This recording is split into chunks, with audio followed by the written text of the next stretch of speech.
There we go. Okay. I updated the software on my Loop Deck, which is like having a Stream Deck, and it won't bring up my pages for my live stream now. I just noticed this, so whoops. Which means I'm gonna have to change scenes, and there will definitely not be any voice filters today, because typically I have just buttons that I can press for that. Not today, apparently. Welcome back, everybody. My name is Kris, this is Wizard Way, and welcome back to Silmarillion Saturday, where I read Tolkien's fiction, so you don't have to. We are, once again, going to be reading The Lays of Beleriand. And welcome over on TikTok. If you guys see this, definitely head to the link in my bio over to my YouTube page. Better experience over there overall. Hope to see you guys there. So, I probably look a bit of a hot mess, because last night I got a bunch of mosquito bites. I was already feeling an eczema flare coming on, and now I'm definitely going to have a flare. I'm getting the little blisters popping up on my hands, and just body-wide overheating and itchiness. It stinks. So if I am distracted and not able to read really great today, forgive me. It's probably just the eczema talking. And why does this one hair want to be up? It's that kind of day. But I am happy to be here. We are going to finish what Tolkien wrote of the Lay of the Children of Húrin. So this is part 3, Fælifrin. And at the end, it basically just has a note saying that both drafts A and B end abruptly, and I, being Christopher Tolkien, he says, I think it's certain that no more of the poem was ever written. So once we hit that point, it will be the end, but it's certainly not the end of the story, which is why you want to read the Silmarillion first, because you'll never get to the end of the story here, because Tolkien didn't write the entire lay. The Lay of Leithian is a bit more complete, and we'll be starting that next week. But for today, we're gonna finish off the Children of Húrin. So, how is everybody? I'll say someone spark some joy for me. Hopefully you guys have something good going on. Hey, Bunny Bone. And hey there, Annie. I see you guys. I see you, Abby. Oh, man, I feel so overheated.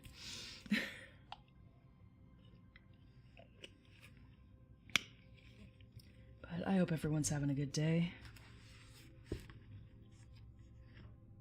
We'll enjoy some reading today. Apologies that there won't be any voice filters, but with my Loop Deck not working, I'm gonna have to mess with that before my next stream. Because typically that's how I switch through all my scenes. I made little icons for all of them so I can visually see what the scene is before I tap it. It's so helpful. But here we go with technology being what it is. It's great when it works.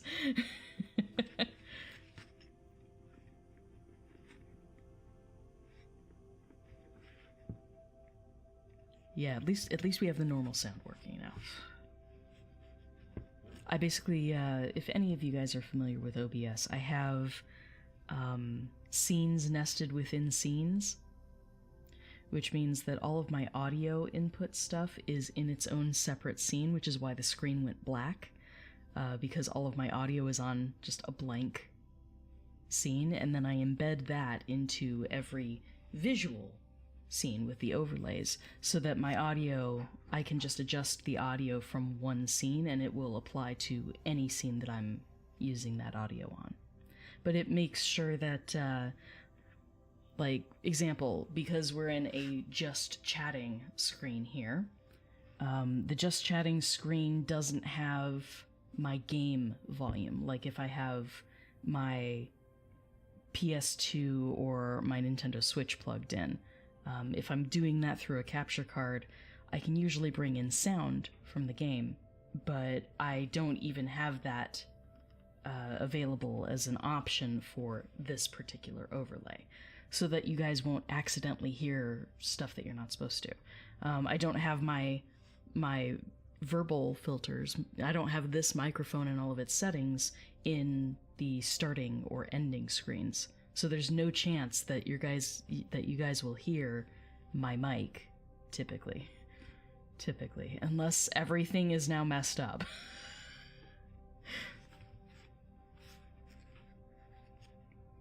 Ooh, nice. First few strawberries. I love strawberries. I think we're just getting out of strawberry season. Strawberry season, at least in Florida, strawberry season is like, I think it's like February through April? I'm not sure what it is here in Arizona.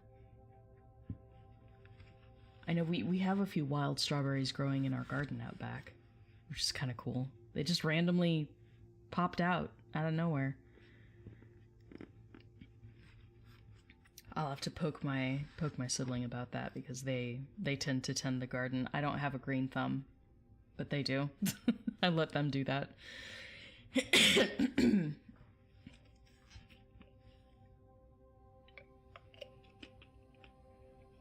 Oh, thanks, Muse. Thanks, 10th Muse. Yeah, the decals on my wall. The decals in my living room are pretty badass. I would grab the camera and show you guys, but you guys are attached to the computer, and you guys probably don't want to see the mess that is my living room at the moment. I have family visiting, so like we have a blow-up mattress and all sorts of stuff is scattered around. But yeah, I do have the decals up. I will be doing a live stream pretty soon that's going to be me painting the rest of the decals. So the ones that I put up for the 2 trees in my living room, they came already colored in silver and gold, metallic silver and gold, which is awesome. The leaves, however, you can only get them done in a single color each. So for Telperion, the silver tree, I got dark green leaves, and for Laurelin, or the golden tree, I got brighter green leaves. So the intent is to paint them with metallic paints, which I have, and I will be painting each leaf individually, and there are hundreds of them. So I will be painting all of the leaves and then putting those up onto the walls as well. But they are all individual leaf decals. And so the dark green ones are going to get silver on half of them, because the leaves of Telperion were supposed to be a deep green with silver undersides. So they'll get the silver paint. And then the Laurelin leaves are a brighter green, and they're supposed to be rimmed with gold. So that's what I'm doing to the decals. And then once everything's painted and dried, I can put everything up on the wall, and it'll be done. Then it will be done. I have a couple other things I'm going to put on the wall, and I have a couple other projects related to the decals, because I want to use my metallic paints to paint some branches and put some of the decals up on the ceiling, so that I can then hang lights as if they are hanging from branches. So I have ideas. I have ideas. These are all going to be a thing, which is really cool. ASMR painting stream. I don't know how well it would work. I mean, I could put my binaural mic down where I'm painting and just sort of hope that it sounds nice. I could try. We could try. I might be willing to give that a go.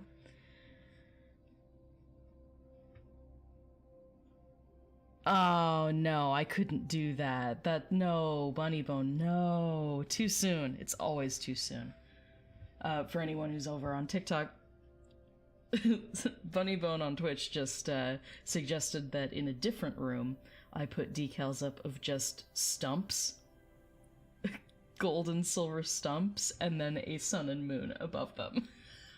Which is basically, that's the ultimate fate of the 2 trees. Though not completely accurately, while they are devoid of life, the trees themselves don't crumble, if I remember correctly. Unless Yvonne did. Oh gosh, now I'm questioning myself. Did Yvonne actually, like, take the trees down to the roots, down to the stump? in order to try and rekindle them. Like, we know the trees die, but we don't hear about visually what they look like. I don't visualize them as being stumps, I just visualize them as being lightless, dead trees. Did they become firewood for Owlay? Like, are you shitting me? I can't tell if you're being sarcastic, because it wouldn't surprise me.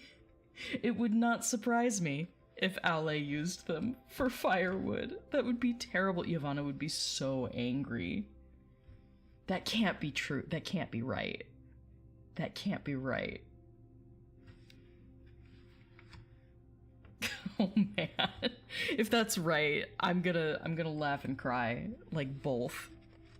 I have no idea. I just always sort of visualized them as being there, but being like dead normal trees. Gigantic dead normal trees. With no light coming out of them. Which is kind of like really, really depressing. And I would completely understand if the Valar did take them down to the stumps at that point. Because visually, that would be such a painful reminder of the loss. Have I watched Secrets of Dumbledore? No, I have no plan to. I am not really part of the Harry Potter fandom anymore. The whole, like, I enjoy... I have friends who are still part of the fandom, and I love hanging out with those friends. They're very close to me. But I just... I can't anymore. I can't in good conscience support it. I won't be playing Hogwarts Legacy. Number one, just because I don't want to give J.K. Rowling a darn cent at all. People are like, you could pirate it. And I'm like, nah. Why would I still want to do that? I don't love the world enough. That's ultimately what it comes down to. I don't love the world so vehemently that I'm willing to overlook the ongoing BS that is being spewed out from JKR's mouth. Her face hole can be shut anytime. That's all I'm saying. She would just shut up and stop. That would be great. But no, I have no plan on seeing the movie.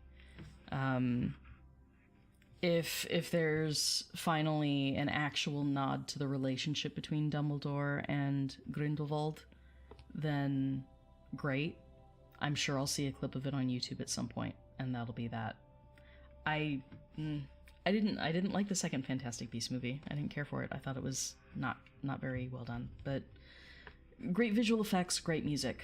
But plot-wise, I'm just like, where on earth are we going? What's happening anymore? So it doesn't spark joy, and therefore I'm not doing it. Hope that answers the question. But no, I won't be seeing it. You see them dying and fading away from existence. After Golly the spider killed them. Golly. Oh no. Ungoliant has the nickname Golly? Is that a thing? I would not be surprised. I would not be surprised if that was like the fandom nickname for her.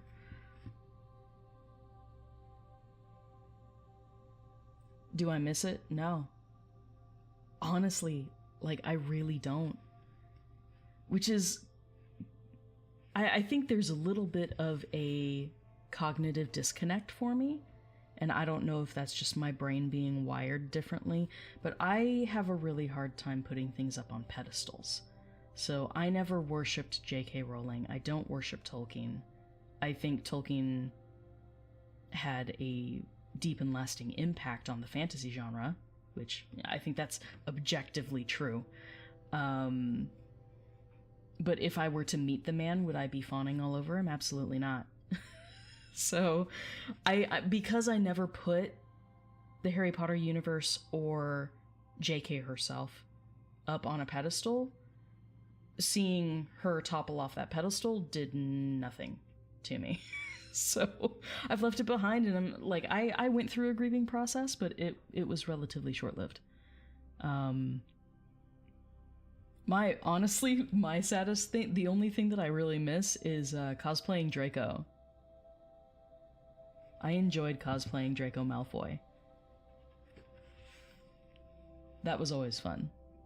Being, you know, Potter. I can do a pretty good Draco impression. Training for the ballet, Potter. You know, it's really enjoyable. Yeah, she's doubled down. She's doubled down on the turfiness, and I don't know, like even Hogwarts Legacy, with all the bad guys being the goblins and the goblins being anti-Semitic. Like,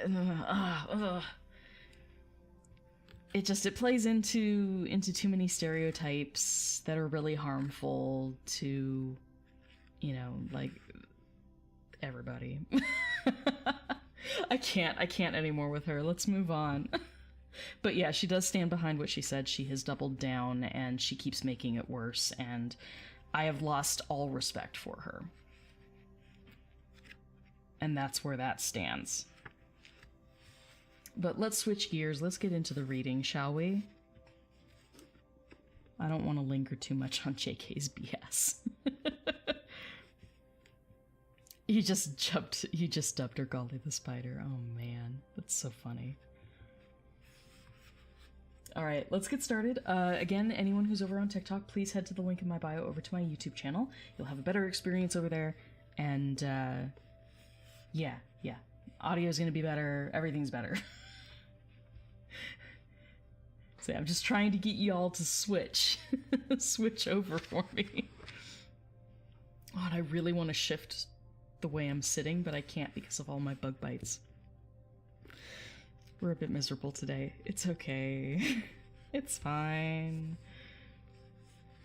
Alright, so last Saturday, when we left off, we had just read part 2, which was called Beleg. And it was all about Beleg Cathalion and his relationship with Turin. So, they were secret lovers? Probably. Not explicitly, but Beleg very much loved Turin. The feeling was probably mutual. And, by accident, Turin ends up killing Beleg. And it puts him into a deep state of shock.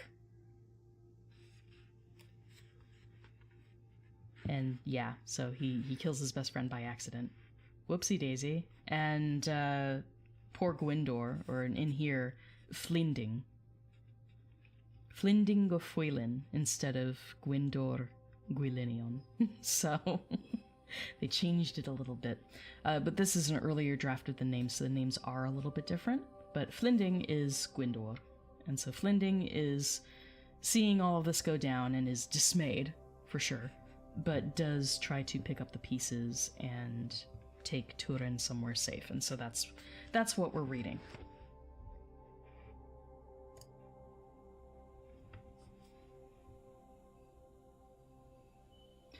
I mean, Mikey, you might be right. They just said no homo. Which is so dumb. And honestly, I don't... In my headcanon, like, there's no stigma. There's no stigma for it. It's just, I love you, bro.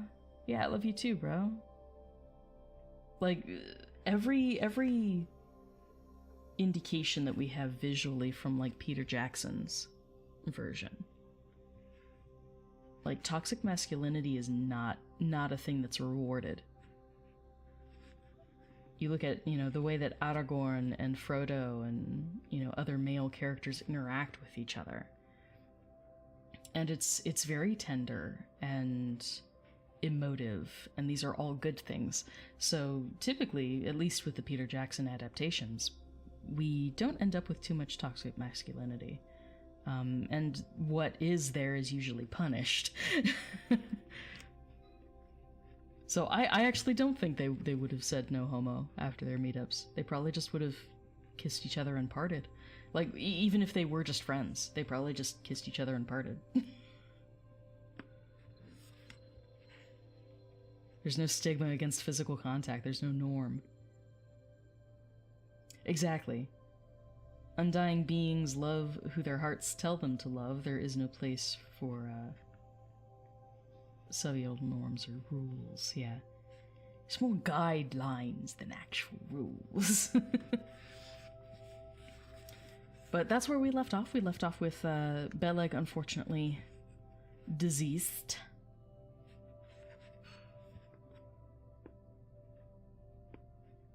Oh, no worries. You can definitely catch it on the replay. Replay. No worries. Go get your kitties some food. They deserve it. Mine are staring at me. You can kind of see Alana there. Graze on the rug. My sweet kitties. Go feed your cats. Do the thing. Yeah, societal. I'm like Soviet? Like Soviet Russia? Like, I know Soviet norms are a thing, but... Societal. Yeah, societal norms. I figured that's what you meant, because I kind of stumbled over the word. It's fine. The C and the V are really close on the keyboard. Alright, so, the Lays of Beleriand. This is the Lay of the Children of Húrin. Part 3. Fælivrin. Here goes nothing. Let's see if I can sink into it. Flinding Gofuilin, faithful-hearted, the brand of Beleg, with blood-stained lifted with loathing from the leafy mold, and hid it in the hollow of a huge thorn tree. Then he turned to Turin, yet tranced, brooding, and softly said he, "O son of Húrin, unhappy-hearted, what helpeth it to sit thus in sorrow's silent torment, without hope or counsel?"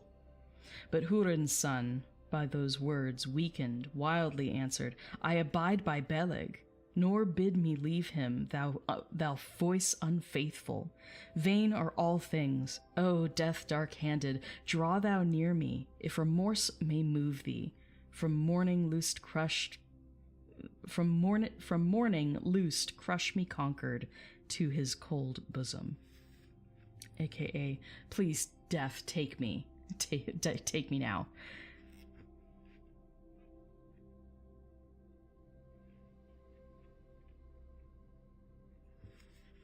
He's like, I think that's kind of a twofold plea on Turin's part. Basically, you know, please let him go, bring him back, as far as Beleg is concerned, or take me with him. Basically just, he doesn't want to be parted from Beleg. He's sad.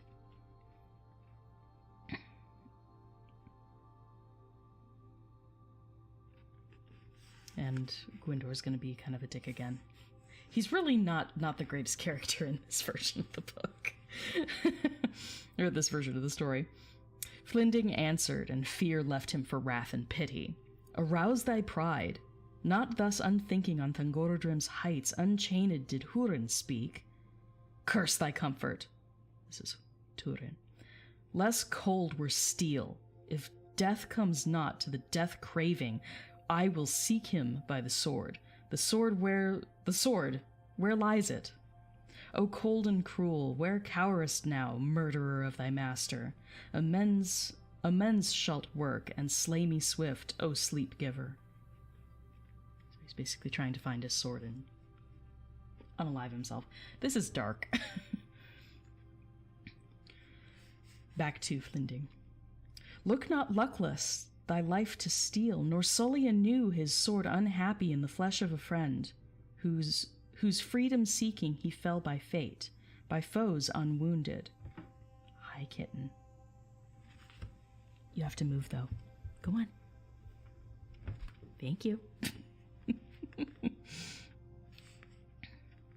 "Yea, think that amends are thine to make. His wronged blade with wrath appeasing, its thirst cooling in the thrice abhorred blood of Bauglir's baleful legions. Is the feud achieved, thy father's chains on thee laid, or lessened by this last evil?" AKA, would unaliving yourself actually make things better, and would it honor your father's sacrifice? Answer, probably not. Dream not that Morgoth will mourn thy death, or thy dirges chant the dread Glamhoth. Less would like them thy living hatred and vows of vengeance, nor vain is courage, though victory seldom be valor's ending. So, take courage, take heart. You'll do better works by continuing the fight against Morgoth, is what Flinding is saying.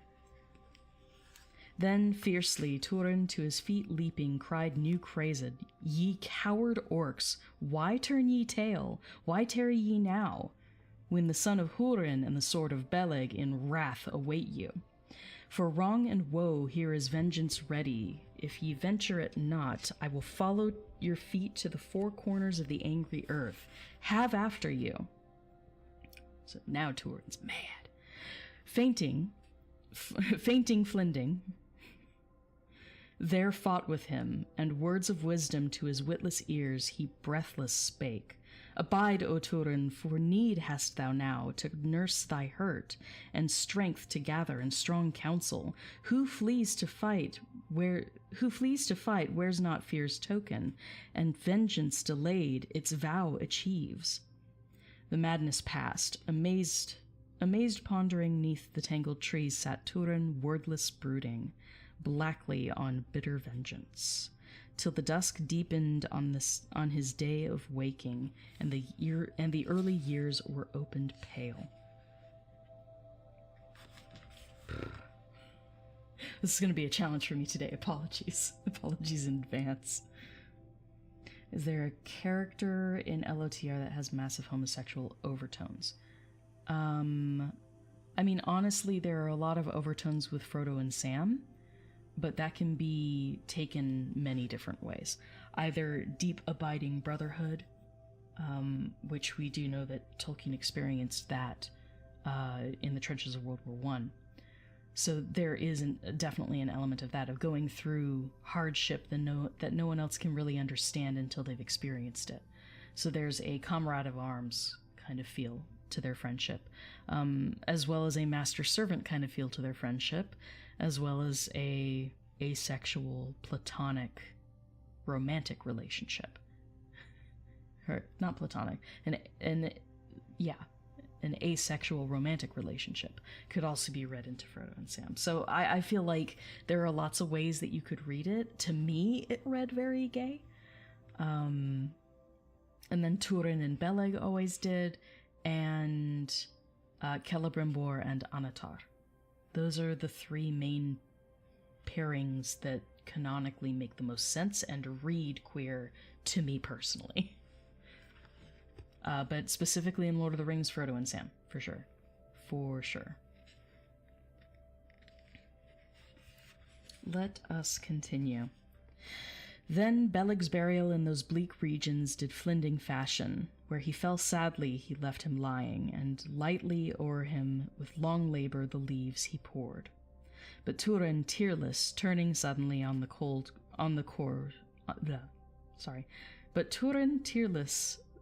turning suddenly on the corse, cast him, and kissed the mouth cold and open, and closed the eyes. So Turin gets up close and kisses him and closes his eyes. His bow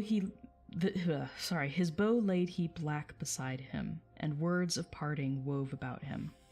Now farewell, Beleg, to feasting long neath Tengwithil, in the timeless halls where drink the gods, neath domes golden o'er the sea shining. His song was shaken, but his tears were dried in his tortured eyes by the flames of anguish that filled his soul. His mind once more was meshed in darkness as heaped they high o'er the head, beloved, a mound of mold and mingled leaves. They're burying him. They're giving him a burial mound. Sorry. Light lay the earth on the lonely dead. Heavy lay the woe on the heart that lived. That grief was graven with grim token on his face and form, nor faded ever, and this was the third of the throes of Turin.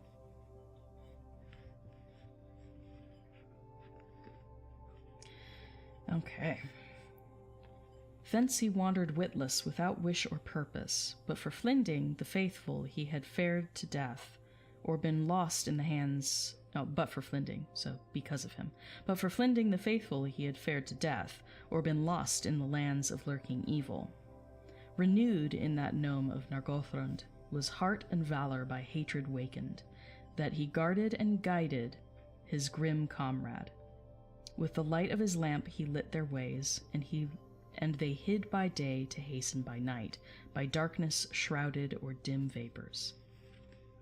So Gwyndor / Flinding is taking him away, because Turin is not in his right mind, and he probably would have either wandered off in madness or would have gotten into trouble with the orcs and been slain. So, yay, Flinding. Doing something good for once. The tale tells not of their travel weary, how roamed their road by the rim of the forest, whose beating branches, black o'erhanging, did greedy grope the gloomy malice, with gloomy malice to ensnare their souls in silent darkness. That's nice. Yet west they wandered, by ways of thirst and haggard hunger, hunted often, and hiding in holes and hollow caverns, by their fate defended. At the furthest end of Dor Nafauglith's dusty spaces, to a mighty mould in the moon looming they came at midnight. It was crowned with mist, bedewed as by drops of drooping tears. Ah, green that hill, with grass fadeless, where sleep the swords of 7 kindreds, where the folk of Faerie once fell uncounted. There was fought the field by folk named Nirnaeth Ornoth, unnumbered tears. 'Twas built with the blood of the beaten people, neath moon nor sun. Is it mounted ever by man nor elf? Not Morgoth's host ever dare for dread to delve therein. Basically saying this is what he's describing is a gigantic mound of what amounted to the slain warriors of elves and men, along with all of their weapons. They were gathered into one great mound in the middle of Anfauglith, which is the plain between Taur Nafuin, or Dorthonion, and Angband in the north, Angorodrim. So this wide field between the two is where the big 5th battle, the Nirnaeth Arnodiad, was fought. So after the huge losses that the elves and men suffered in that battle, it was a huge loss for pardon me. It's a huge loss for the noble peoples of Middle-earth. Morgoth definitely won that one, but they piled all of their dead with their weapons into one gigantic mound, and it could be seen from afar. And the orcs never dared to try and loot for whatever treasures or the weapons or what have you. The orcs never dared to sully that mound of the dead. So that's what he's describing here, as they are moving away from Anfauglith. Far off, you can see the hill. Oddly enough, another note, that battle was also the battle that Flinding, or Gwyndor, fought in.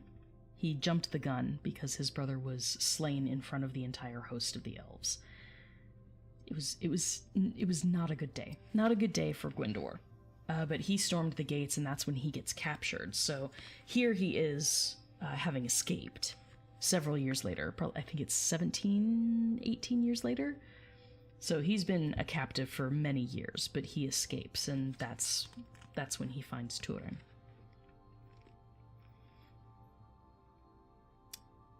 Okay, so 'twas built with the blood of the beaten people, neath moon nor sun is it mounted ever by man nor elf. Not Morgoth's host ever dare for dread to delve therein. So nobody goes to that mount anymore. It is sacred, but a place of woe, if that makes sense.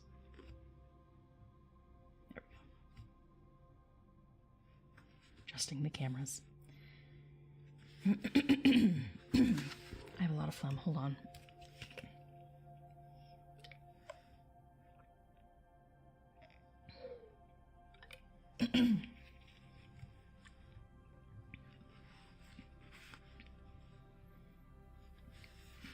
Okay. Thus Flinding faltered, faintly stirring Turin's heaviness, that he turned his hand toward Thangorodrim, and thrice he cursed the maker of morning, Morgoth Bauglir. And there's a pause there. Thence later led them their lagging footsteps o'er the slender stream of Sirion's youth. Not long had he leapt a lace of silver from his shining well in those shrouded hills, the shadowy mountains whose sheer summits there bend humbled towards the brooding heights in mist-mantled, the mountains of the north.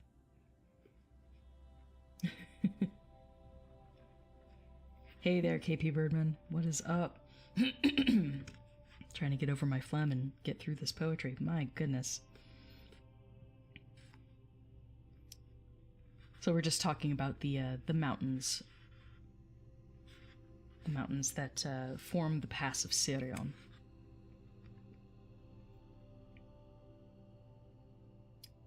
Okay, there we are.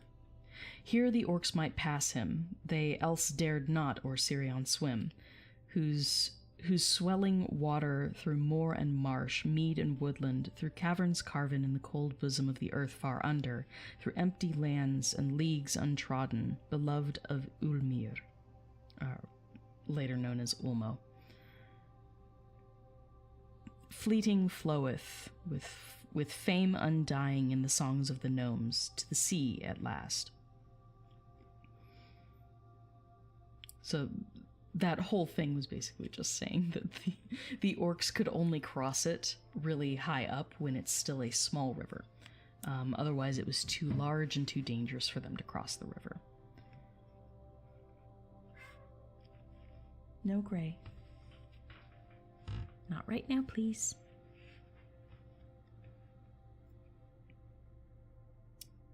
Okay.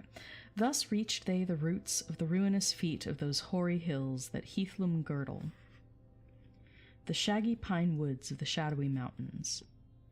There the twain enfolded, pardon me, there the twain enfolded phantom twilight and dim mazes dark, unholy, in Nandungorthin, where nameless gods have shrouded shrines in shadow's secret, more old than Morgoth, or the ancient lords, but the golden gods of the guarded west.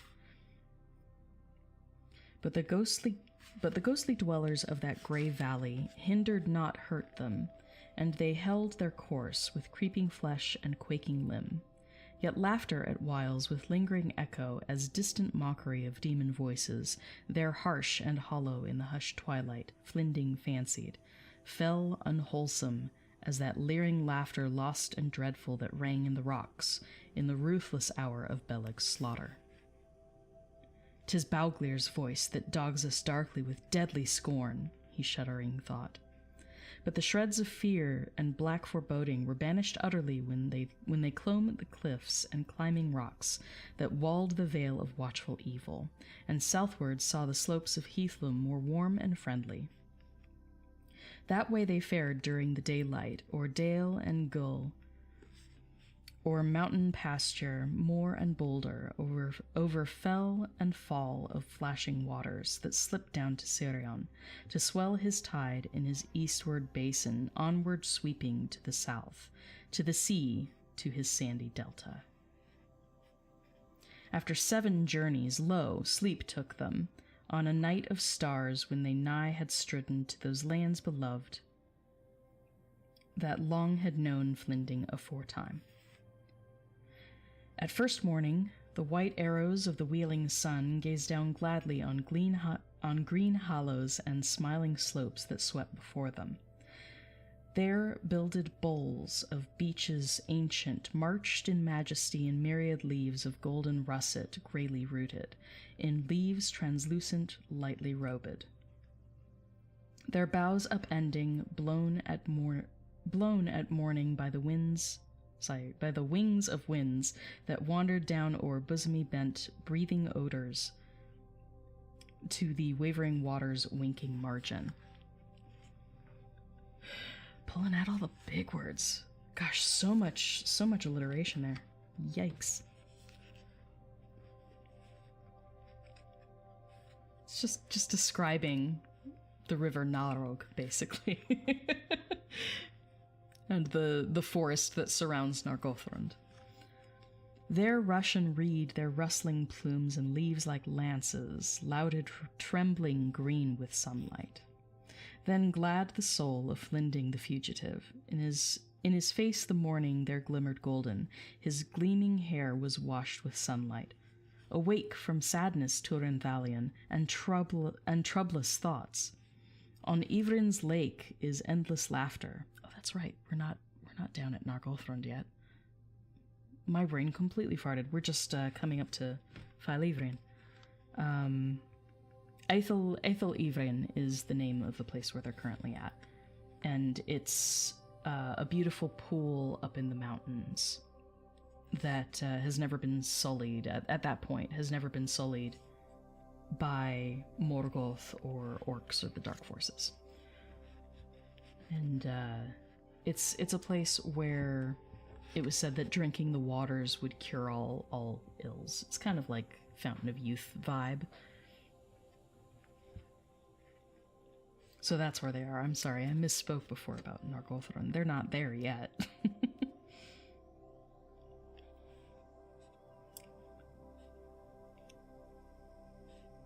So I'll go back to where I was here. Awake from sadness, Turinthalion, and troublous thoughts, on Ivrin's lake is endless laughter. Lo, cool and clear by crystal fountains she is fed unfailing, from defilement warded by Ulmir the Old, who in ancient days, wielder of waters, here worked her beauty. From outmost ocean yet often comes his message hither, his magic bearing, the healing of hearts, and hope and valor for foes of Baugwir. Friend is Ulmir, who alone remembers in the lands of mirth the need of the gnomes. Here Narog's waters, that in the tongue of gnomes is torrent named, are born. Here Narog's waters are born, and blithely boulders leaping o'er the bents bounding with broken foam swirl down southward to the secret halls of Nargothrond by the gnomes builded that death and thraldom in the dreadful throes of Nirnaeth Ornoth. A number scanty escaped unscathed. Thence skirting wild the hills of the hunters, the home of Beren and the dancer of Doriath, daughter of Thingol, it winds and wanders ere willowy meads, Nantathrin's land. For 19 leagues it journeys joyful to join its flood with Sirion in the south. It's basically just describing the geography here, which I do not have the map anywhere near me. Darn, if I had the map of Beleriand in front of me, I would show you guys, but in this case, the river Narog, let me switch it so that you guys will have it on the right side. So if this is the west and this is the east, the west over here you have the line of the mountains going down from the north and then over to Nevrast and then to the coastline. So under those mountains, we're at part of that mountain range where it curves over. So that is where the Narog River starts, and it goes southward and then slightly eastward. So as it goes east, it eventually connects to Sirion, which is the larger river in Beleriand. So the big river of Sirion goes down over here, Narog eventually goes down and joins it. And then it has a big delta when it enters into the Bay of Balar. Hopefully that makes sense visually.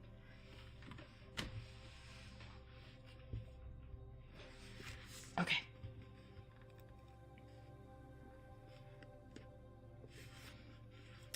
And Flinding here is also talking about Ulmir, who is Ulmo, that is the Lord of Waters.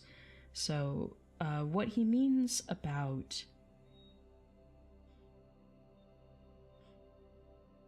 What he means when he says that Ulmir was the only one of the old gods to care about the elves in their plight, what he's saying is that Ulmo is really the only one of the Valar to visit and aid the elves regularly in Beleriand. Everyone else is very hands-off and just stays in Valinor, and they're like, not my monkey, not my circus. You chose to leave, the Noldor. They're like, you chose to leave, we wash our hands of you, basically. So, the majority of the Valar don't really want anything to do with the elves in Beleriand. Though I think they watch over and pity them from afar. I don't think they actually have an impetus to help.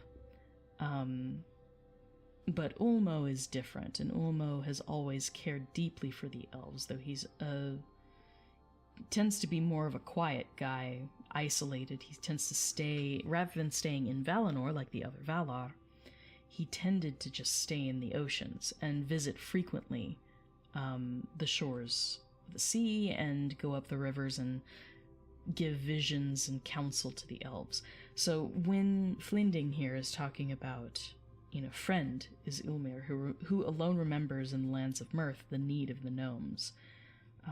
That's what he's talking about, is that Ulmo's the only one who's actually been making contact with the elves for a few hundred years at this point.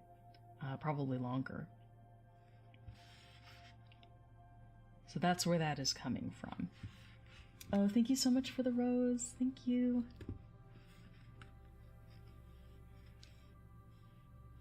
Okay, where did I leave off?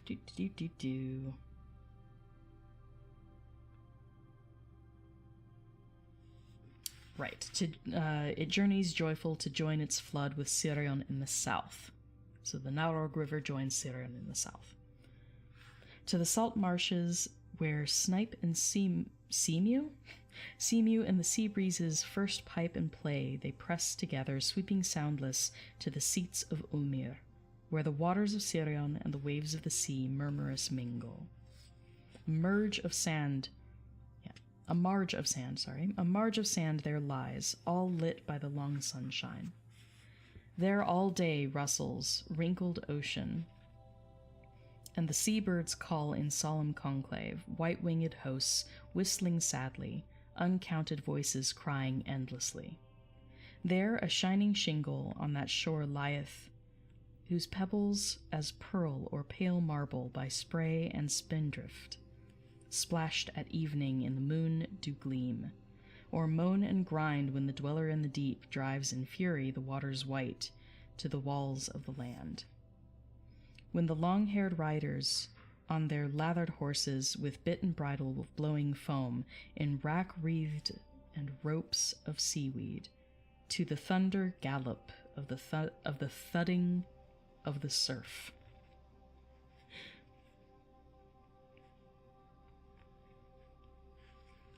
There are a lot of different references in that bit, but the important ones are, he's talking about the way that the waves crash on the shore is basically what he's describing, and he mentions the dweller in the deep, who drives in fury the waters white to the walls of the land.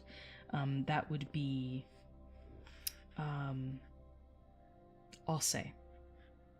I don't know what he would be called in here, but the name that he goes by in the Silmarillion is Alse. Alse is one of the Maiar that's under Ulmo's direction, and he tends to be the guy who makes sea storms. He's the one to blame for tumultuous sea. So typically when he's at play, I guess, they just call him the dweller in the deep here. He's the one who makes up sea storms. So when he's doing his thing, then we have these really harsh waves, and that's what Flinding is describing. Thus Flinding spake the spell-feeling of Ulmir, the old and unforgetful, which hale and holy haunted Ivrin, Ivrin being this pool, and foaming Narog, the river, so that fared there never orc of Morgoth, and that eager stream no plunderer passed. If their purpose held to reach the realms that roamed beyond, not yet they knew of Nargothrond. They hurried o'er Heathloom, the heights scaling that lay behind the lake's hollow.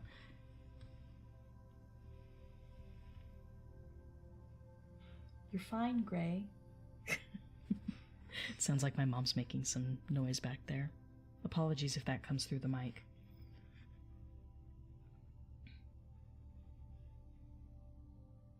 Okay, so they're talking about the orcs. Basically, if they wanted to reach the realms that were beyond this area, they went over Heathloom. They went over the mountains rather than following the river. So they hurried over Heathloom, the heights scaling that lay behind the lake's hollow, the shadowy mountains in the sheen mirrored of the pools of Ivrin.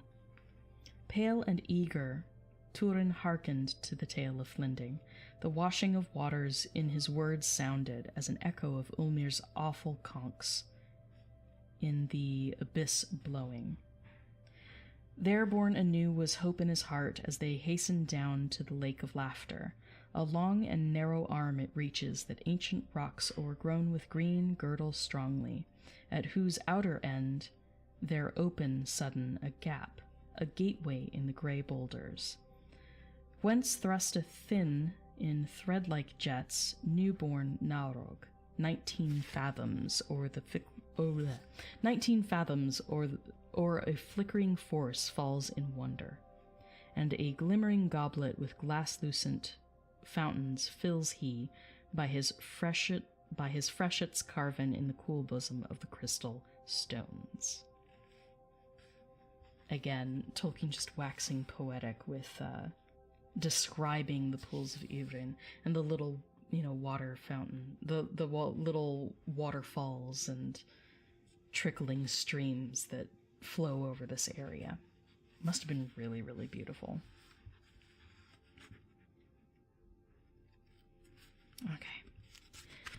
There deeply drank, ere day was fallen, Turin the toil-worn, and his true comrade. Heart's ease found he, heart's refreshment.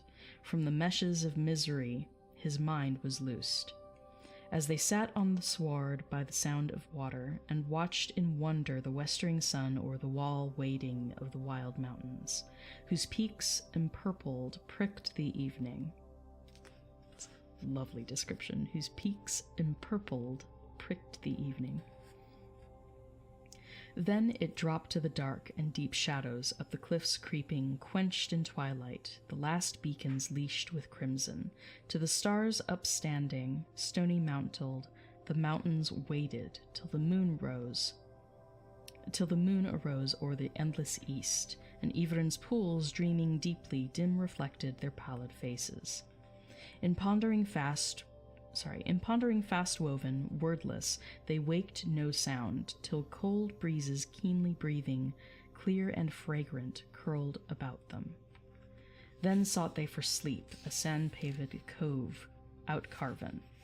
There kindled fire, that brightly bosomed the beechen faggots in flowers of flame, floated upward a slender smoke, when I'm so distracted by what the heck is going on behind me. Oh my gosh. Sorry, guys. Completely losing my train of thought. I am a mess today, and I apologize for it. Okay. We got this. It's fine. Okay, when sudden Turin on the firelit face of Flinding gazed, and wondering words he wavering spake. O gnome, I know not thy name, or purpose, or father's blood. What fate binds thee to a witless wayworn wanderer's footsteps, the bane of Beleg, his brother in arms? Then Flinding, fearful lest fresh madness should seize for sorrow on the soul of Turin, retold the tale of his toil and wandering, how the trackless folds of Tower na Fuin, deadly nightshade, dreadly meshed him. Of Beleg the bowman, bold, undaunted, and that deed they dared on the dim hillside. That song has since unceasing wakened. Of the fate that fell, he falteringly spake, in the tangled thicket, 'neath the twining thorns, when Morgoth's might was moved abroad. Then his voice vanished, veiled in mourning, and lo, tears trickled on Turin's face, till loosed at last were the leashed torrents of his whelming woe. Long while he wept soundless, shaken, the sand clutching with gripping fingers in grief unfathomed. But Flinding the faithful feared no longer, no comfort cold he kindly found, for sleep swept him into slumber dead. There a singing voice sweetly vexed him, and he woke and wondered. The watchfire faded. The night was aging, naught was moving, but a song upsoaring in the soundless dark went strong and stern to the starlit heaven.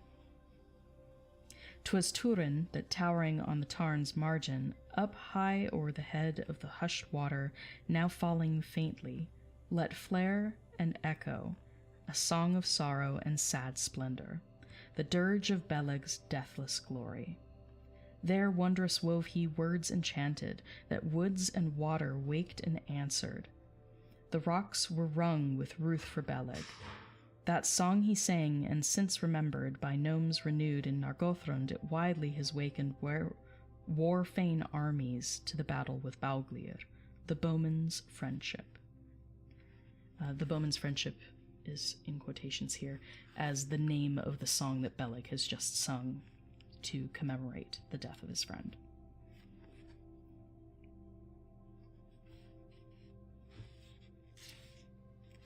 Okay. I apologize for the stream being a hot mess, guys, but I love you. I love you, I'm sorry. Oh my gosh, and thank you for the roses, Les Bendu. I appreciate it. 'Tis told that Turin then turned him back and fared to Flinding, and flung him down to sleep soundless till the moon mounted to the high heavens and hasted westward. A vision he viewed in the vast spaces of slumber roving. It seemed he roamed up the bleak boulders of a bare hillside to a cup outcarven in a cruel hollow, whose broken brink bushes limb-racked by the north wind's knife in knotted anguish did fringe forbidding, my bad. My goodness. There black unfriendly with a dark oh my gosh, I just can't today. There, black unfriendly, was a dark thicket, a dell of thorn trees with yews mingled that the years had fretted. The leafless limbs they lifted hopeless were blotched and blackened, barkless, naked, a lifeless remnant of the leaven's flame, charred, chill fingers changeless pointing to the cold twilight. There, called he longingly, O Beleg, my brother, O Beleg, tell me, where is buried thy body in these bitter regions? And the echoes always him answered, Beleg. Yet a veiled voice, vague and distant, he caught that called like a cry at night or the sea's silence. Seek no longer. My bow is rotten in the barrow ruinous. My grove is burned by grim lightning. Here dread dwelleth. None dare profane this oh my goodness. My grove is burned by grim lightning. Here dread dwelleth. None dare profane this angry earth, orc nor goblin. None gain the gate of the gloomy forest by this perilous path. Pass they may not. Yet my life has winged to the long waiting in the halls of the moon, or the hills of the sea. Courage be thy comfort, comrade lonely. So that's a voice that Turin hears on the wind, and it's Beleg, basically. Beleg's spirit, presumably, in his dream. Then he woke in wonder. His wit was healed, courage him comforted, and he called aloud Flinding Gofuilin to his feet striding. There the sun slanted in its silver arrows through the wild tresses of the waters tumbling, roofed with a radiant rainbow trembling. Whither, O Flinding, our feet now turn we, or dwell we forever by the dancing water, by the lake of laughter, alone, untroubled? To Nargothrond of the gnomes, methinks, said Flinding. My feet would fain wander, that Celegorm and Curufin, the crafty sons of Feanor, founded when they fled southward. There built a bulwark against Bauglir's hate, who live now lurking in league secret with those 5 others in the forests of the east, fell unflinching foes of Morgoth. In this version, this is worth noting, in this version, Celegorm and Curufin, the sons of Feanor, are the founders of Nargothrond. In the final version that we see in the Silmarillion, it is Finrod Felagund, who befriends the dwarves and builds Nargothrond. So this is, again, an earlier draft, and things did change. Maedhros, whom Morgoth maimed and tortured, is lord and leader. His left wieldeth his sweeping sword, because his right hand was cut off. There is swift Maglor, there Damrod and Diriel, and dark Cranthir. Again, these are the old names of the sons of Feanor. The 7 seekers of their sire's treasure, because they were chasing the Silmarils. Now Orodreth rules the realms and caverns, the numbered hosts of Nargothrond. There to woman's stature will be waxen full, frail Finduilas, the fleet maiden, his daughter dear. In his darkling halls a light, a laughter, that I loved of yore, and yet love in longing, and love calls me.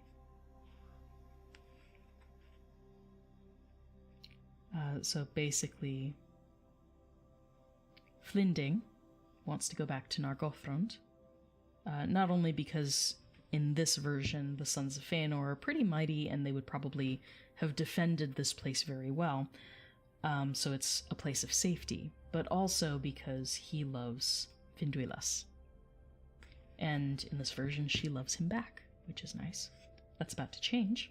Spoiler alert, but he does love Finduilas, so returning to her is also a priority. Where Narog's torrent gnashed and spouted down his stream bestrewn with stone and boulder, swiftly southward they sought their paths, and summer smiling smoothed their journey through day on day, down dale and wood where birds blithely with brimming music thrilled and trembled in thronging trees. No eyes them watched, onward wending, till they gained the gorge where Ginglith turns all glad and golden to greet the Narog. Again, 2 rivers meeting. There her gentler torrent joins his tumult, and they glide together on the guarded plain of the hunters' hills that high to southward uprear their rocks, robed in verdure.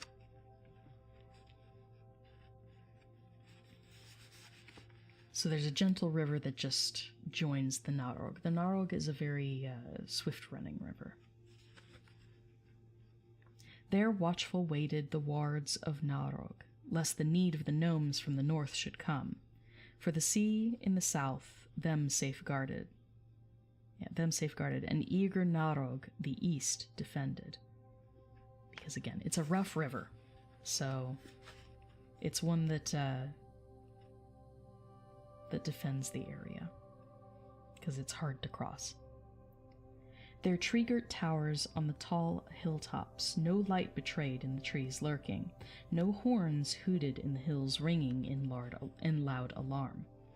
A leaguer silent, unseen, stealthy beset the stranger, as of wild things wary that watch moveless, then follow fleetly with feet of velvet their heedless prey with padding hatred. In this fashion fought they, phantom hunters, that wandering orc and wild foemen unheard harried, hemmed in ambush. The slain are silent, and silent were the shafts of the nimble gnomes of Nargothrond, who word or whisper warded sleepless from their homes deep hidden, that hearsay never was to Balglir brought.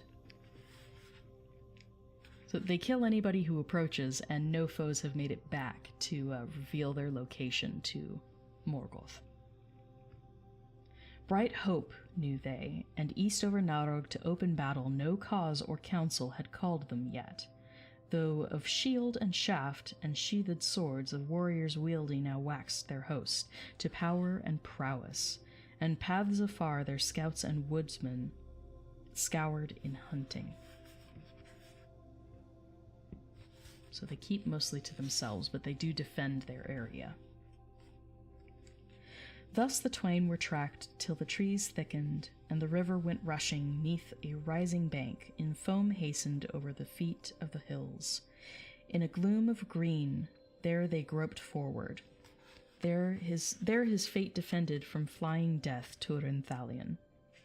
Again, the mention of fate defending him. Because Morgoth put a curse on Húrin and his family, it means that there's a lot that's going to happen to Turin. And in some ways that saves his life multiple times. This being another one, that fate sort of saved him from being shot down by these elves that are hidden in the trees.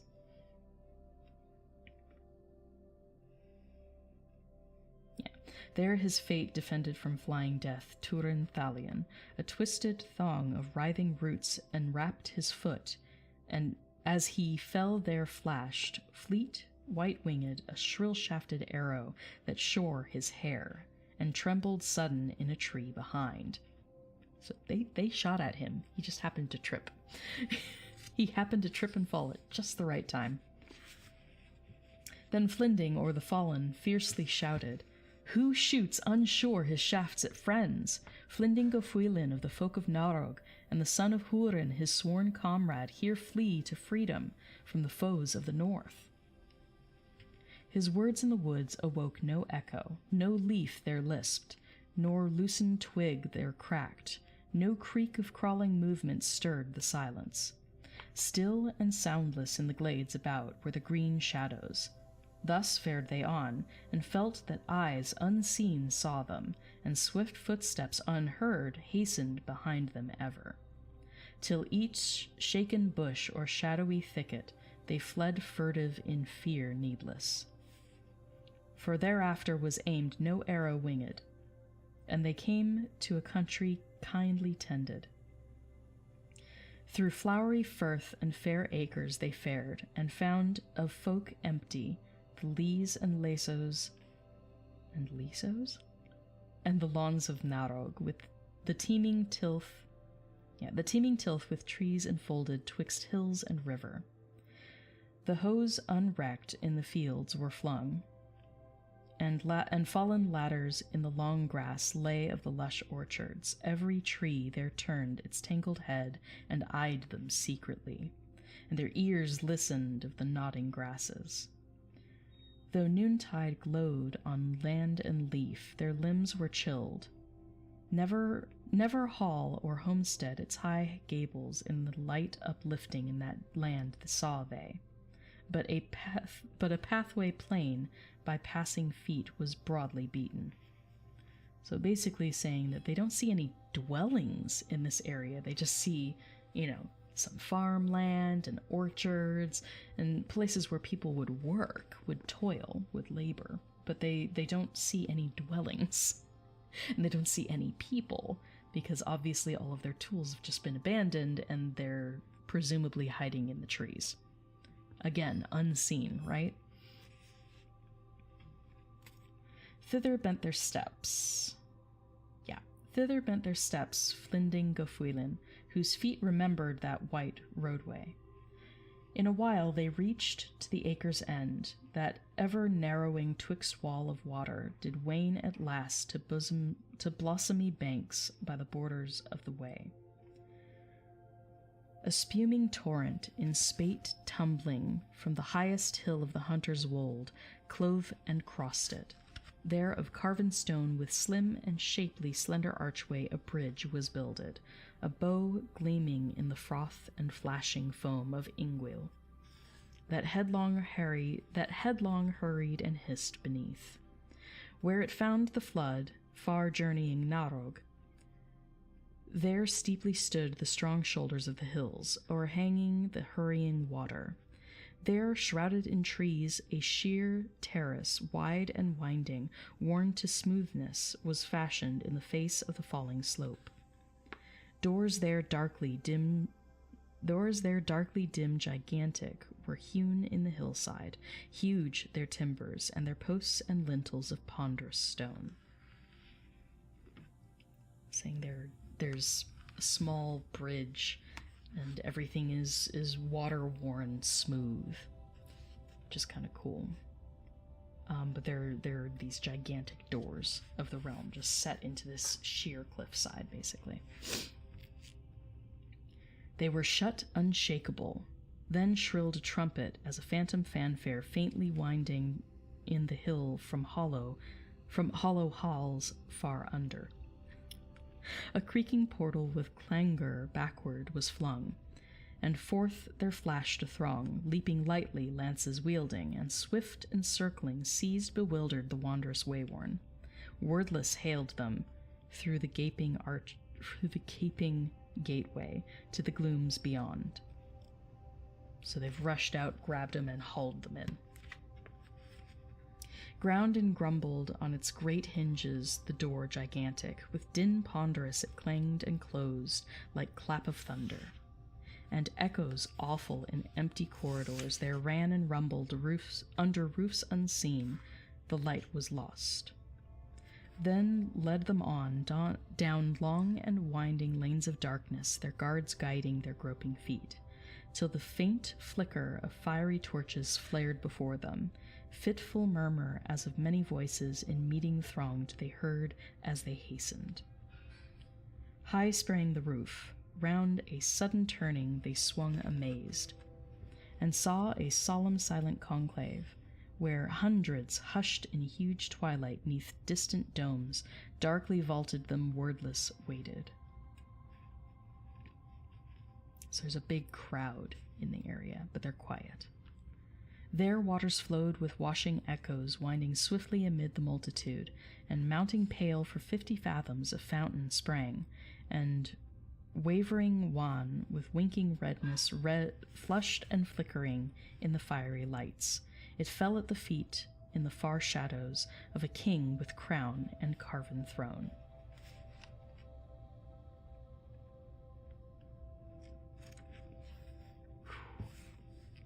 I need a quick break here.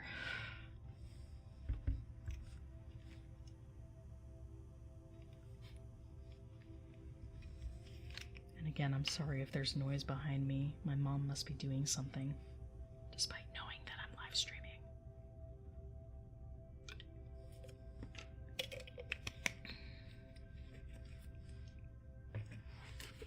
Okay.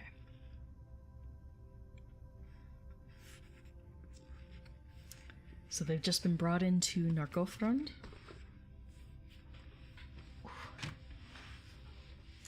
There we go.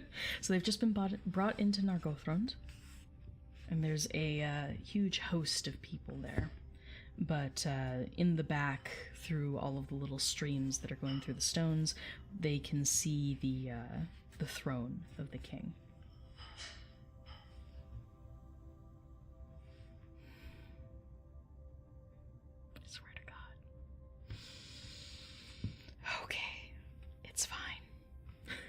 To have a word with my mom.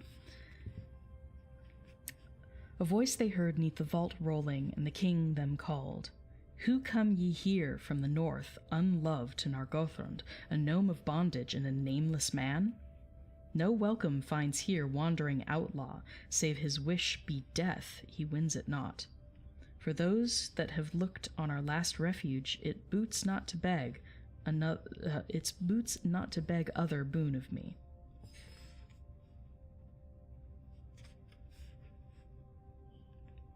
Then Flinding Gofuilin freely answered, "Has the watch then waned in the woods of Narog since Orodreth ruled this realm and folk? Or how have the hunted thus hither wandered, if the warders willed it not, thy word obeying? Or how hast not heard that thy hidden archer, who shot his shaft in the shades of the forest, there learned our lineage, O Lord of Narog, and knowing our names, his notched arrows loosed no longer?" Saying, your scouts should have warned you ahead of time that we were coming, and we already gave our lineage to them. What the hell?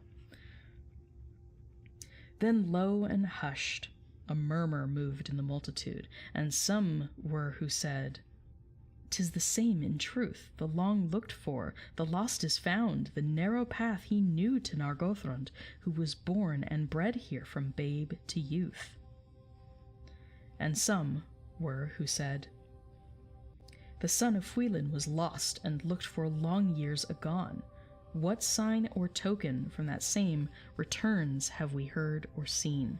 Is this haggard fugitive with back bended the bold leader, the scout who scorning danger most far afield of the folk of Narog?" So, we lost him ages ago, and how can you prove that you're him? You don't look like him. That's what they're saying.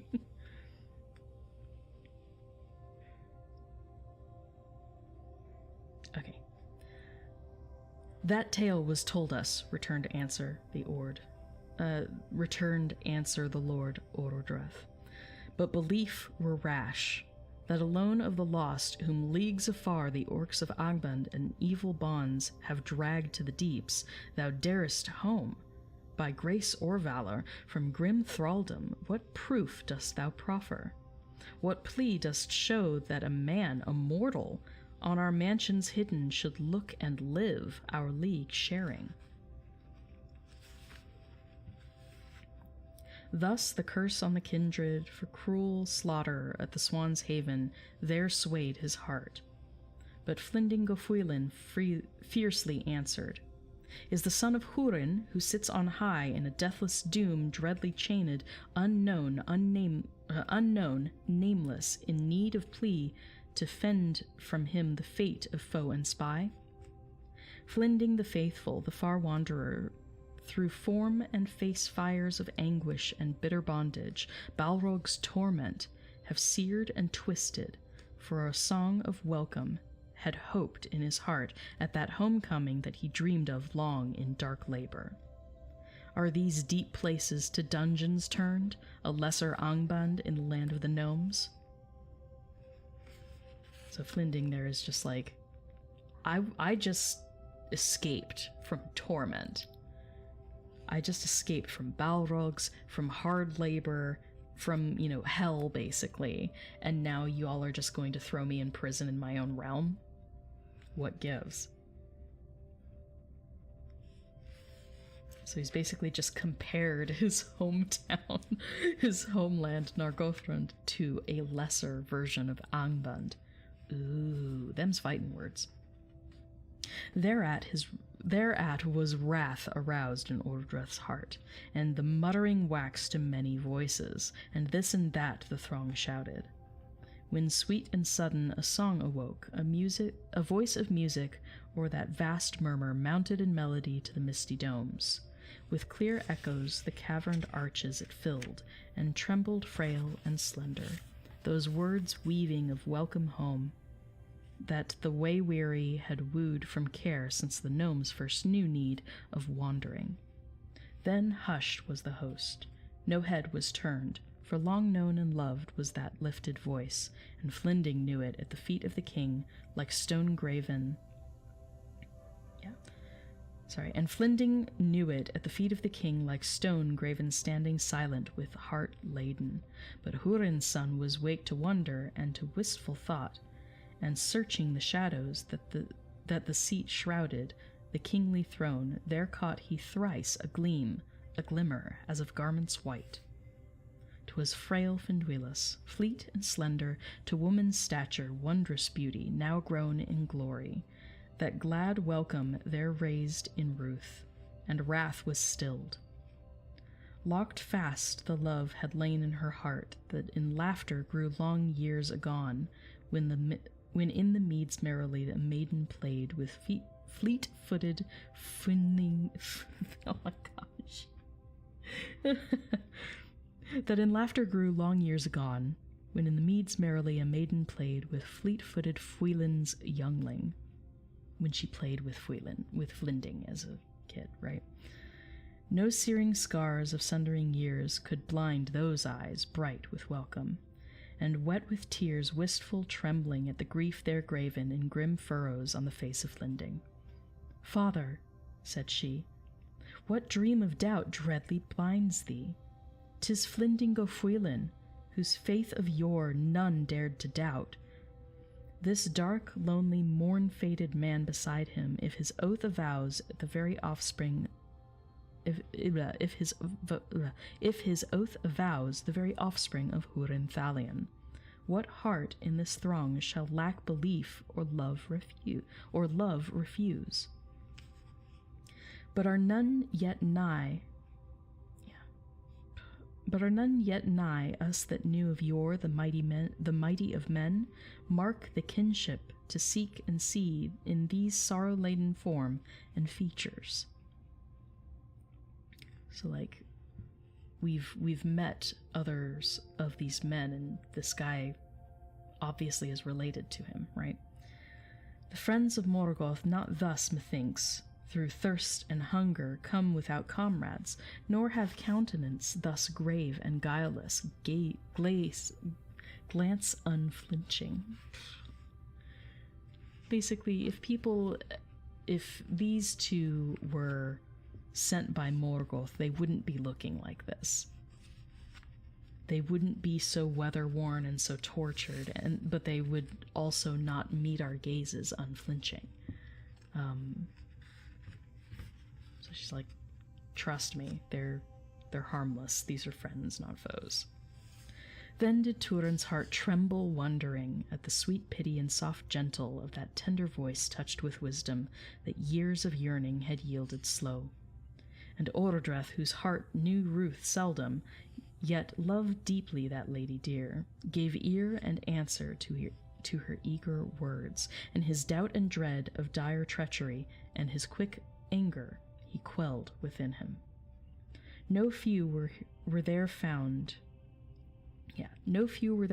who had fought of old where Finwig fell in flame of swords, and Húrin had hewn the throngs and dark Glamhoth's demon legions, and who called there looked and cried aloud. 'Tis the face of the father new found on earth, and his strong stature and stalwart arms, though such care and sorrow never claimed his sire, whose laughing eyes were lighted clear at board or battle, in bliss or in woe. So they're describing Húrin there, just Húrin's father.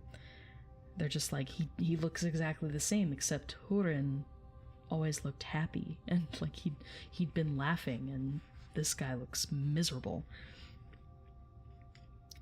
Nor could lack belief for long the words and faith of Flinding, when friend and kin and his father hastening that face beheld.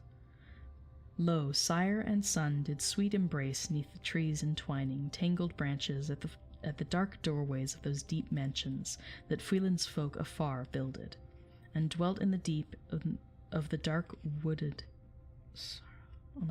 And dwelled in the deep of the dark woodland to the west on the slopes of the wold of hunters.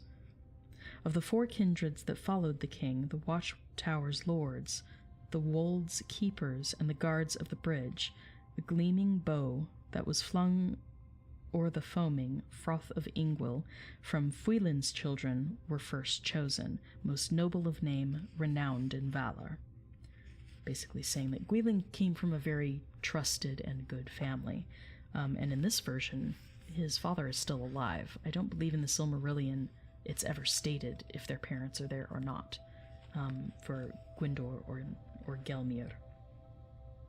They're just called Gwyllinion, which is son of Gwilyn. So in here, son of Fwilin. But here, at least, Flinding and Fuilin are reunited, which is kind of sweet. In those halls in the hills, that the homecoming mirth was mingled with melting tears for the unyielding years whose woke of pain the form and face of Fuilin's son had changed and burdened, chilled the laughter that leapt once lightly to his lips and eyes. Now in kindly love was care lessened. With song assuaged sadness of hearts, the lights were lit and lamps kindled o'er the burdened board. There bade they feast Turin Thalion with his true comrade at the long tables laden plenty, where dish and goblet on the dark gleaming wood well waxed, where the wine flagons engraven glistened gold and silver. Then Fuilin filled with flowing mead dear hoarded drink, dark and potent, a carven cup with curious brim by ancient art of olden smiths fairly fashioned, filled with marvels. There gleamed and lived in grey silver the folk of fairy in the first noontide of the blissful realms. Basically, this cup that's being offered is frickin' gorgeous because it came from Valinor. With their brows wreathed in garlands golden, and their gleaming hair in the wind flying, and their wayward feet fitful flickering on unfading lawns, the ancient elves there everlasting danced, undying in the deep pasture of the gardens of the gods. There Glingol shone and Bansil loomed with beams shimmering. They're talking about the two trees of Valinor. Again, they're just different names. So here it's Glingol and Bansil. Moth-white moonlight from its misty flowers. The hilltops of Tun, that's Tirion on Tuna, but it's just called Tun here, were high and green, there crowned by Kor, climbing, winding, town white-walled, where the tower of Ing with pale pinnacle pierced the twilight, and its crystal lamp illuminated clear the slender shaft of the shadowy seas. Through wreck and ruin, the wrath of the gods, through weary wandering, waste and exile had come that cup, carved in gladness, in woe hoarded, in waning hope, when little was left of the lore of old. So that whole time he's just describing the past of this cup. Like, Tolkien, you're a little excessive. We love you, but damn, man. Now Fuilin at feast filled it seldom, save in pledge of love to proven friend. Blithely bade he of that beaker drink for the sake of his son that sate nigh him. So Flinding is sitting next to him, that's all. But he's giving the cup to Turin. Turin Thalion in token sure of a leaguer of love long enduring. So he's handing the cup over to Turin. O Hurin's child, chief of Heathlum, with morning marred, may the mead of the elves thy heart uplift with hope lightened, nor fare thou from us, the feast ended. Here deign to dwell. So basically, stay with us. If this deep mansion, thus dark doven, dimly vaulted, displease thee not, a place awaits thee. So you're welcome here if you want to stay. There deeply drank a draught of sweetness Turin Thalion, and returned his thanks in eager earnest. While all the folk, with loud laughter and long feasting, with mournful lay or music wild of magic minstrels that mighty songs did weave with wonder, there wooed the hearts from black foreboding. Their beds repose, their guest was granted. When in gloom silent the light and laughter of the living, voices were quenched in slumber. Now cold and slim the sickle of the moon was silver tilted o'er the wan waters that washed unsleeping, night-shadowed Narog, the Gnome River. In tall tree-tops of tangled wood there hooted hollow the hunting owls. Thus, fate it fashioned that in Fuilin's house the dark destiny now dwelt awhile of Turin the Tall. There he toiled and fought with the folk of Fuilin for Flinding's love. lore long forgotten learned among them. For light yet lingered in those leaguered places, and wisdom yet lived in that wild people, whose minds yet remembered the mountains of the west and the faces of the gods, yet filled with glory more clear and keen than kindreds of the dark or men unwitting of the mirth of old. Thus Fwilin and Flinding friendship showed him, and their halls were his home, while high summer waned to autumn and the western gales of leaves loosed from the laboring boughs. The feet of the forest, in fading gold and burnished brown, were buried deeply. A restless rustle down the roofless aisles sighed and whispered, "Lo, the silver wherry, the sailing moon with slender mast, was filled with fires as a furnace golden, whose hold had hoarded the heats of summer, whose shrouds were shaped of shining flame, uprising ruddy o'er the rim of the evening by the misty wharves on the margin of the world." Again, more descriptions of nature here. Thus the months fleeted, and mightily he fared in the forest with Flinding, and his fate waited slumbering a season. So fate's leaving him alone for now. He's having a rest for once. My goodness.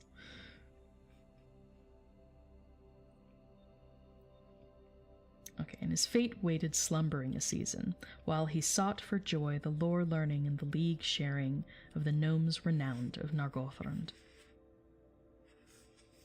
The ways of the woods he wandered far, and the land secrets he learned swiftly by winter unhindered to weathers hardened, whether snow or sleet or slanting rain from glowering heavens, grey and sunless, cold and cruel, was cast to earth, till the floods were loosed, and the fallow waters of sweeping Narog, swollen, angry, were filled with flotsam and foaming turbid, passed in tumult. Or twinkling pale, ice-hung evening was opened wide, a dome of crystal o'er the deep silence of the windless wastes, and the woods standing like frozen phantoms under flickering stars. By day or night, danger needless he dared and sought for, his dread vengeance ever seeking unsated on the sons of Angband. Yet as winter waxed wild and pathless, and biting blizzards the bare faces lashed and tortured of the lonely tors and haggard hilltops, in the halls more often was he found in fellowship with the folk of Narog, and cunning there added in the crafts of hand, and in subtle mastery of song and music, and peerless poesy, to his proven lore and wise woodcraft. So he's spending a lot of time with the elves here. Pardon me, guys. So he's spending a lot of time with the elves and learning a lot from them in the process. Their wondrous tales were told to Turin in tongues of gold in those mansions deep. There many a day to the hearth and halls of the haughty king did those friends now fare to feast and game, for frail Finduilas her father urged to his board and favor to bid those twain. And it grudging her granted, that grim-hearted king deep counselled, cold his anger, his ruth unready, his wrath enduring, yet fierce and fell by the fires of hate his breast was burned for the broods of hell. His son they had slain, the swift-footed Halmir, the hunter of hart and boar. And kinship therein the king ere long in his heart discovered for Hurin's son, dark and silent, as in dreams walking of anguish and regret, and ever-growing feud unsated. Thus favor soon by the king accorded of the company of his board he was member made. So Turin is finally being accepted. And in many a deed and wild venture to west and north he achieved renown among the chosen warriors and fearless bowmen. In far battles, in secret ambush and sudden onslaught, where fell-tongued flew the flying serpents, their shafts envenomed, in valleys shrouded, he played his part. But it pleased him little, who trusted to targe and tempered sword, whose hand was hungry for the hilt it missed, but dared never a blade, since the doom of Beleg to draw or handle. So his hands are itching to kill foes with swords, because it's his preferred method of combat. But instead he's learning archery and doing that because that's the elven way in this particular realm. But he just hasn't dared to lift a sword since the last time he did, he killed his best friend. So, emotional damage, basically.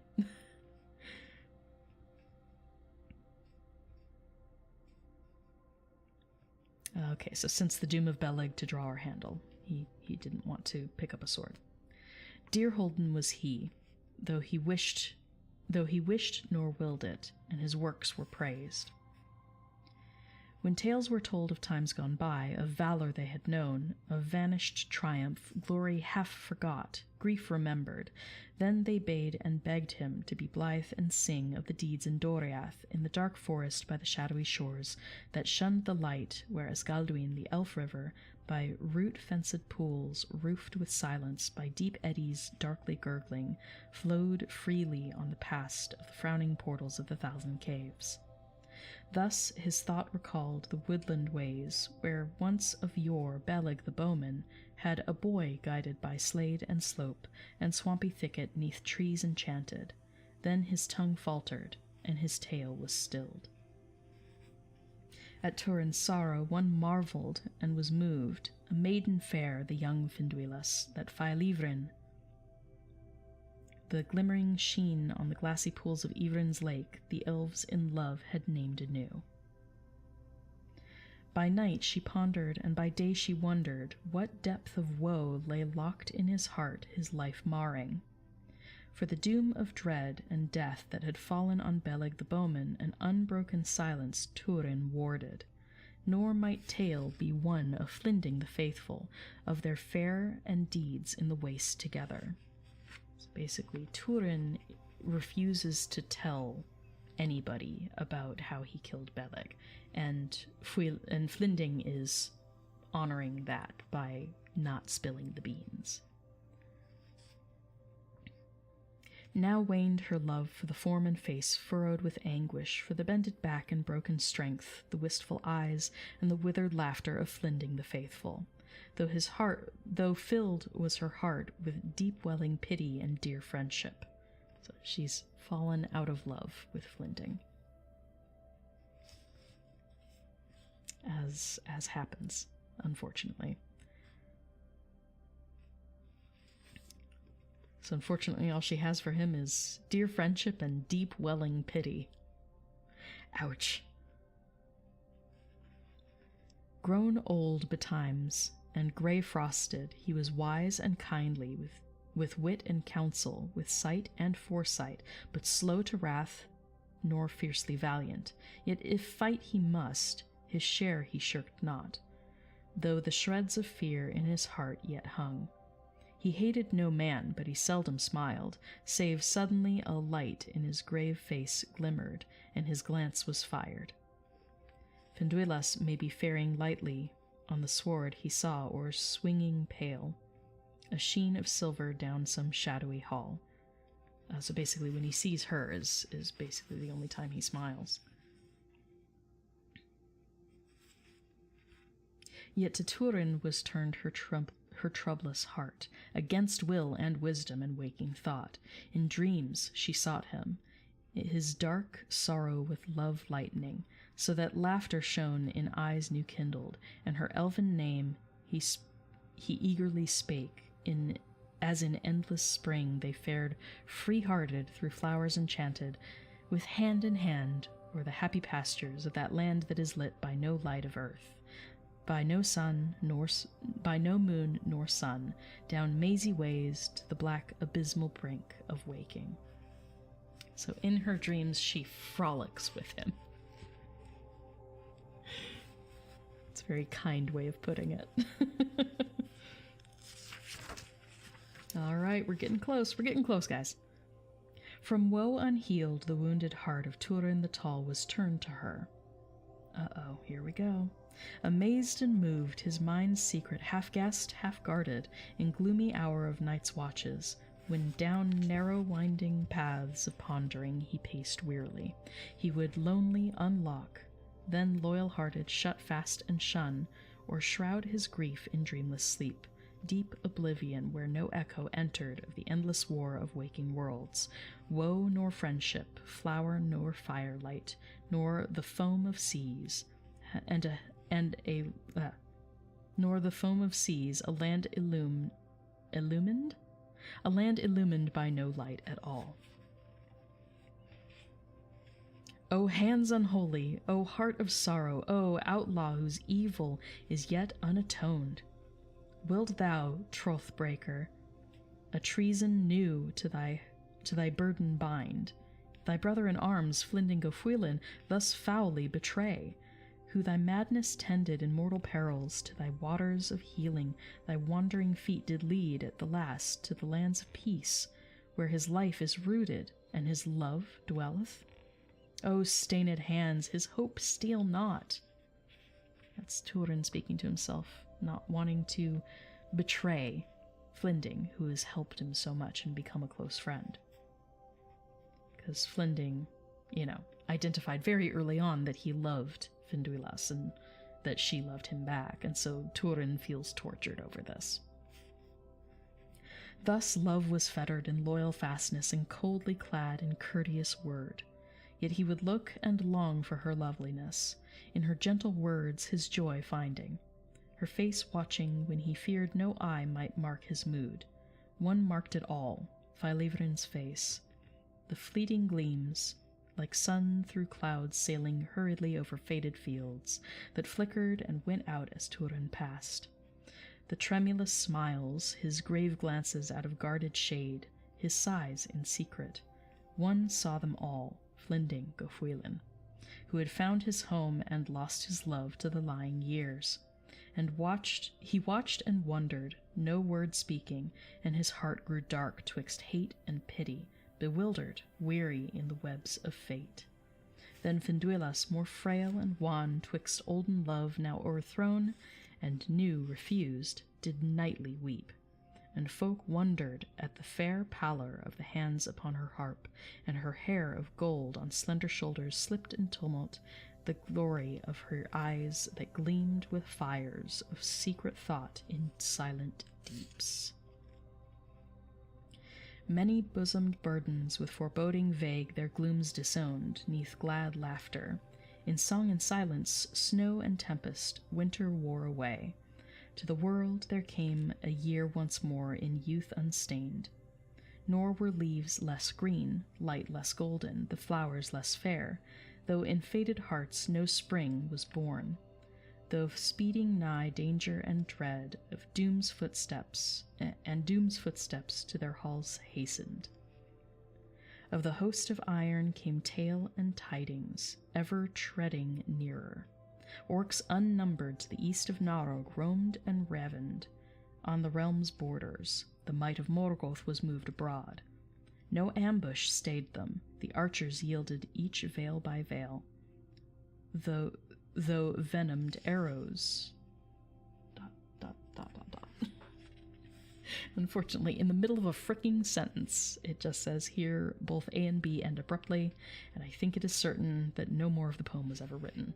And I know that is so frustrating. But unfortunately, that is it. In the middle of a freaking sentence, Tolkien just abruptly stopped writing. So, as disappointing and frustrating as that is, apologies, that is the end of the Lay of the Children of Húrin. To follow up what happens, just so anyone who happens to be watching this knows the eventual plot here. Finduilas falls for Turin, we kind of got that. And Gwyndor / Flinding in this version is not very thrilled about it, but he also pities Turin, and he also is, I think, self-aware enough to know that he does not appear nor acts like his former self. So one can't really blame Finduilas for not necessarily loving him the same way as she did before, before all of this hardship befell him. So Turin encourages the people of Nargothrond to meet the forces of Morgoth in open battle for the first time. This was not the way that things were done in Nargothrond typically. When that happens,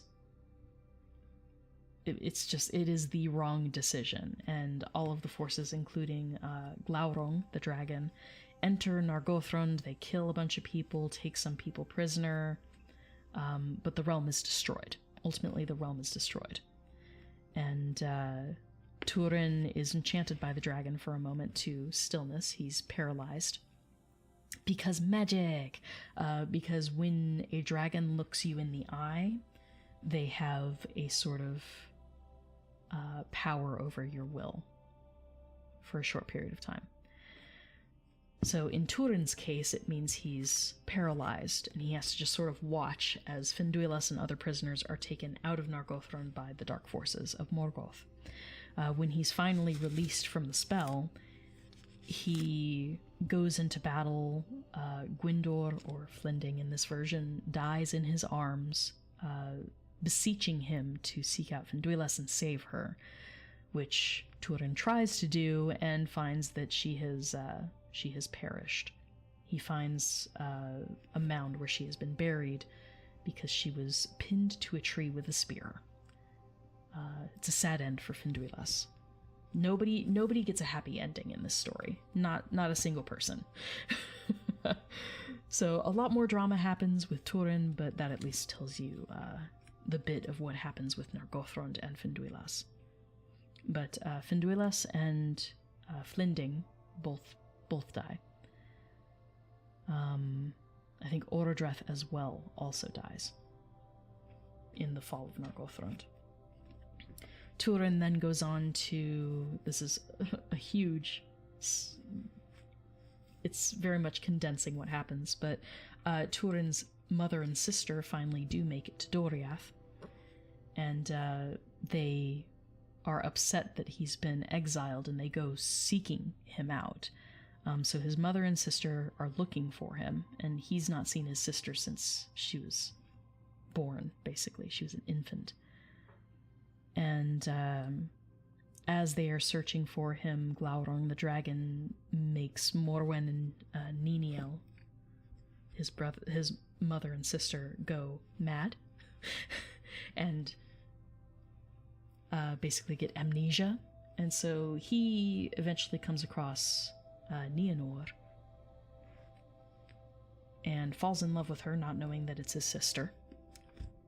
And so they have a thing in the wilds amongst more outlaws, because Turin, being oh woe is me yet again, goes in with outlaw companies rather than going back home to Doriath or anything. He's just like, I caused this. This is my fault. I caused the downfall of this entire realm.